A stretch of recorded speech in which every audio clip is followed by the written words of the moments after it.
ನಾನೇ ಅಂತ ನಿನ್ಗೆ ಹೇಗೆ ಗೊತ್ತಾಯ್ತು? ಈ ನಿಮ್ಮ ಹೃದಯದ ಮಿಡಿತ ನನ್ನ ಹೃದಯಕ್ಕೆ ಹೇಳ್ತಾ ಇತ್ತು, ಅರವಿಂದ್ ಅರವಿಂದ್ ಅಂತ.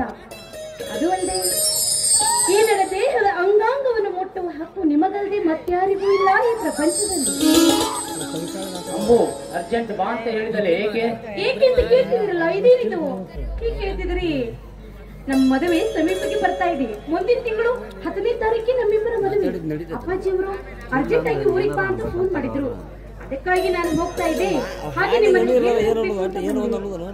ಅದು ಅಲ್ಲದೆ ನಿಮ್ಮನ್ನು ಬಿಟ್ಟು ಹೇಗೆ ಹೋಗೋದು ಅಂತ ಯಾಕೆ ಭಯ ಪಡ್ತೀಯ? 10-15 ದಿನ ಮಾತ್ರ ಮದುವೆ. ಅಯ್ಯೋ, ಏನು ಇಷ್ಟು ಈಸಿಯಾಗಿ ಹೇಳ್ಬಿಟ್ರಿ? ಅದು ನಿಮಗೆ ಬರೀ 15 ದಿವಸ ಆಗಿರಬಹುದು, ಆದ್ರೆ ನಿಮ್ಮನ್ನು ಬಿಟ್ಟು ನನಗೆ 15 ಸೆಕೆಂಡ್ ಕೂಡ ಇರೋದಕ್ಕೆ ಆಗ್ತಾ ಇಲ್ಲ. ನನ್ನ ಮನಸ್ಸು ಏನೇನೇನೋ ಒಂಥರ ತಳಮಳವಾಗ್ತಾ ಇದೆ ಅಲ್ರಿ. ನಿಮ್ಮನ್ನು ಬಿಟ್ಟು ಹೇಗೆ ಹೋಗೋದು ಅಂತಾನೆ ಗೊತ್ತಾಗ್ತಾ ಇಲ್ಲ. ಹೌದಾ? ತಳಮಳ ಆದ್ರೆ ಒಂದು ಸಾಂಗ್ ಅನ್ನು ಹಾಡೋಣ.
ನನಗೋಸ್ಕರ ನೀನು ಯಾವಾಗಲೂ ಹೀಗೆ ನಗ್ತಾ ಇರಬೇಕು.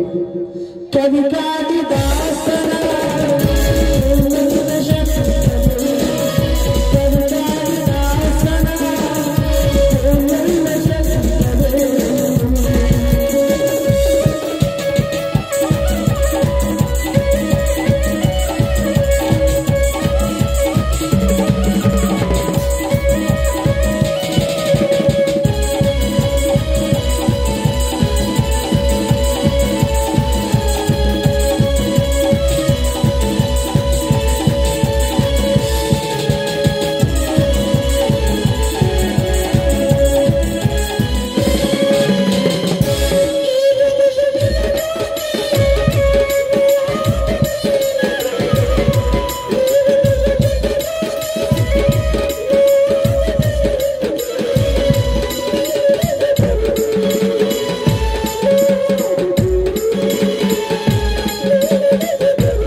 ನನಗಾಗಿ ಮುದ್ದಾದ ಮಗುವನ್ನು ಕೊಡ್ತೀಯ.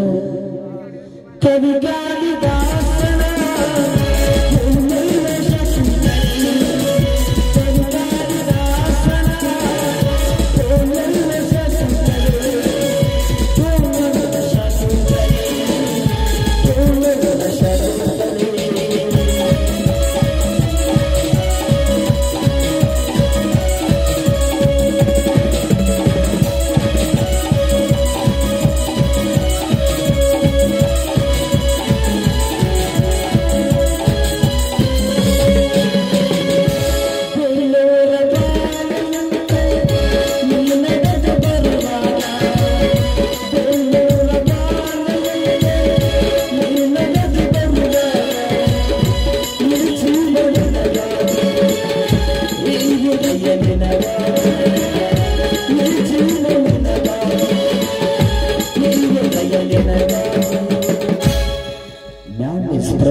ನಾನು ಹೋಗ್ಲಾ ಅಂದಾಗೆ ಮದುವೆಗೆ ನಿಮ್ ಜೊತೆ ಮತ್ತೆ ಯಾರ್ಯಾರು ಬರ್ತಾರೆ?